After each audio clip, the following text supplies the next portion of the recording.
Ashwin sweets and snacks ப்ராடக்ட்ஸை நீங்களும் உங்க ஏரியாவில் உள்ள சூப்பர் மார்க்கெட்டுக்கு டிஸ்ட்ரிபியூட் செய்ய கால் பண்ணுங்க 9443966765. சென்னை எழும்பூரில் நடைபெற்று வரும் விழிப்புணர்வு பேரணி பொதுக்கூட்டத்தில் வீத லீடர்ஸ் அமைப்பின் தலைவர் அண்ணாமலை உரையாற்றி வருகிறார். அதன் நேரலை காட்சிகளை தற்போது பார்த்து வருகிறோம். எத்தனை அமைப்புக்கு 20 லட்சம் பேர் தன்னார்வலாக இருக்கின்றார். எத்தனை அமைப்புகள் இருக்கிறார்? ஆண்டாண்டு காலமாக இருந்த அமைப்புகள் இருக்கிறாங்க, ஆண்டாண்டு காலமாக இருந்த அரசியல் கட்சிகள் இருக்கிறாங்க. ஆனா ஆரம்பித்த 73 நாட்கள்ல 20 லட்சம் நம்முடைய இலக்காக இருக்கக்கூடிய 50 லட்சத்தை நோக்கி போயிட்டு இருக்கோம். பத்திரிகை நண்பர்களுக்கு தெரியும் இந்த கவுண்டரை போய் பார்த்துக்கலாம். நாம யாருக்குமே சொல்லல, அண்ணா நீங்க போய் இன்னொருத்தரை சேர்த்துங்க, நீங்க போய் நம்பரை கூட்டிட்டு வாங்க, நமக்கு எண்ணிக்கை எப்பொழுதுமே வேண்டாங்க ஐயா. ஒருவராக நம்முடைய அமைப்பை பார்த்து, வேலையை பார்த்து, மாற்றத்தை பார்த்து வரக்கூடிய ஒருவராக வந்த 50 லட்சத்தை எட்டணும். நாளைக்கு காலையில் நம்ம எளிதா சொல்லலாம், 20 லட்சம் பேர் ஆளுக்கு இன்னொருத்தரை கூட்டிட்டு வாங்க, 40 லட்சம் ஆயிருங்க ஐயா. இல்லை, அது நோக்கம் அல்ல. வீதலீடர்ஸ் அமைப்பினுடைய நோக்கம் மாற்றத்திற்காக வரக்கூடிய 50 லட்சம் பேர் வந்த பிறகு இதை அரசியலாக நாம் மாற்றி மக்களுக்கான அரசியலாக இதை நாம் கையில் எடுக்க போகின்றோம்.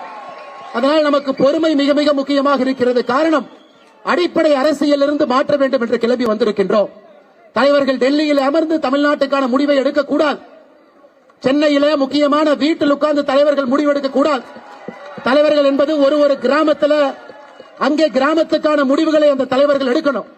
ஒரு நகரத்தில் தலைவர்கள் அமர்ந்து அந்த முடிவு எடுக்கணும். ஆனால் டெல்லியினுடைய காலம் சென்னை சென்ட் ஜார்ஜ் கோட்டையில் அமர்ந்துதான், அல்லது நான் போயஸ் கார்டன்ல அமர்ந்துதான், அல்லது நான் ஈசிஆர் பனையூர்ல அமர்ந்துதான், அல்லது நான் கோபாலபுரத்தில் அமர்ந்துதான் முடிவெடுப்பேன் என்கின்ற காலம் எல்லாம் மாறிவிட்டது. அருமை சொந்தங்களே, நான் யாரையும் குறையாக குற்றமாக சொல்லல. அடிப்படையில் இருக்கக்கூடிய தலைவர்கள் அடிப்படையில் அவர்கள் ஊருக்கான, அவர்களுடைய சமுதாய பிரச்சனைக்கான தீர்வு அவர்களாக எடுக்கும் பொழுது மட்டும்தான் நிலையான அடிப்படை அரசியல் மாற்றம் நடக்கும்.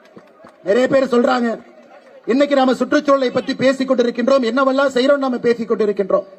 சென்னை பொறுத்தவரை வேகமாக வளர்ந்து வரக்கூடிய இந்தியாவினுடைய மிக முக்கியமான ஒரு தலைநகரம், கோடிக்கணக்கான மக்கள் வசிக்கக்கூடிய ஒரு பகுதி, கிரீன் கவர் வெஜிடேஷன் பச்சையாக இருக்கக்கூடிய பகுதி. சென்னை மாநகரத்தை எடுத்துக்கிட்டீங்கன்னா 10 ஆண்டுகளுக்கு முன்பு 25%, இன்னைக்கு வெறும் 10% தாங்க. வெறும் 10% தான் சென்னையில பச்சை இருக்கக்கூடிய கிரீன் கவர் இருக்கு.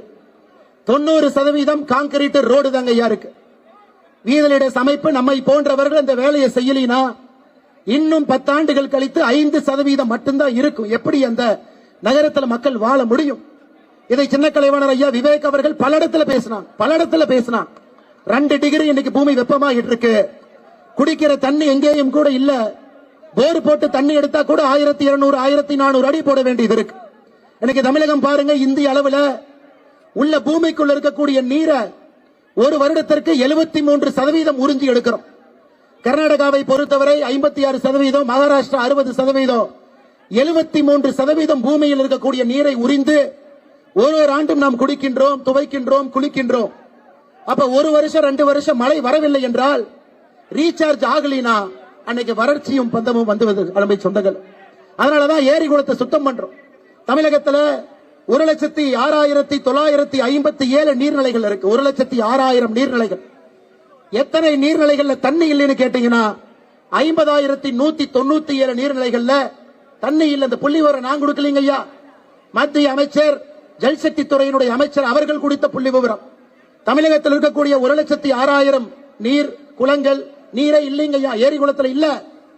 50,197 நீர்நிலைகள் எனக்கு பயன்பாட்டில் இல்ல, என்க்ரோச்மெண்ட்ல போயிருச்சு. வீடு கட்டி இருக்காங்க. அதையெல்லாம் நம்முடைய சொந்தங்கள் ஒரு இடத்துலையும் பட்டாவை பார்த்து, தாசில்தாரை பார்த்து, அரசு அதிகாரிகளை பார்த்து, சுதந்திர தினத்தன்றைக்கு தமிழ்நாட்டில் 12,525 இடத்துல கிராம சபை கூட்டத்தில் போய் உட்கார்ந்து பேசி அதையெல்லாம் அடிப்படை அரசியல் இருந்து செய்து கொண்டிருக்கின்றார். அருமை சொந்தங்களே, இத்தனை வேலையை நம்முடைய வீதலீடர்ஸ் அமைப்பு ஒரு இடத்திலும் கூட செய்து கொண்டிருக்கின்றோம். இதையெல்லாம் நாம் பெருமையாக கர்வமாக நினைக்கணும். காரணம், நமக்கு பொறுப்பு கிடையாது, கவர்மெண்ட் பணம் கிடையாது, அரசு சம்பளம் கிடையாது, மக்களுடைய வரிப்பணத்தில் நாம வாழல. இங்க இருக்கக்கூடிய நாம் எல்லோருமே ஒரு பெரிய இலக்கோடு தமிழக மக்களுக்காக பணி செய்ய வேண்டும் என்கின்ற ஒற்றை கருத்துல சமுதாய இலக்கமாக நாம் வேலை செய்து கொண்டிருக்கின்றோம். அருமை சொந்தங்களே, அஸ்வின் ஸ்வீட்ஸ் அண்ட் ஸ்நாக்ஸ் ப்ராடக்ட்ஸை நீங்களும் உங்க ஏரியாவில் உள்ள சூப்பர் மார்க்கெட்டுக்கு டிஸ்ட்ரிபியூட் செய்ய கால் பண்ணுங்க 9443966765.